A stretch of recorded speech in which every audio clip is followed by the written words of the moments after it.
Assalamualaikum warahmatullahi wabarakatuh. Sampurasun. Tepang deui sareng simkuring salia dinda sipa dina program Warta Sunda. Simkuring dinten ayeuna bade ngadugikeun sawatara anu kantos kajantenan. Horeng seni daerah di Jawa Barat teh kacida euyeubna. Unggal daerah boga kasenian anu jadi unggulan sarta jadi aset anu bisa dijual pikeun kapentingan pariwisata.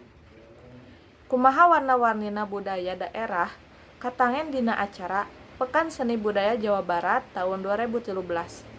Nu lumangsung salila 7 poe 7 peuting nyaeta ti tanggal 7 nepi tanggal 13 September 2017. Disabut eta acara dialpukahan ku Dinas Pariwisata sareng Kabudayaan Jawa Barat.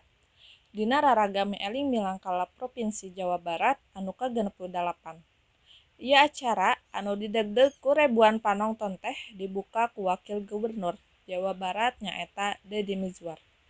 Dina pamapagna Deddy Mizwar netepkeun yen seni budaya Jawa Barat teh boga ajen anu kacida luhurna sarta bisa jadi aset budaya anu payu dijual keur kapentingan pariwisata.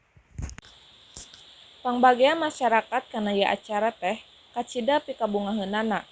Salila 7 poe 7 peuting, acara pintonan teu waleh didegdeg ku nu lalajo.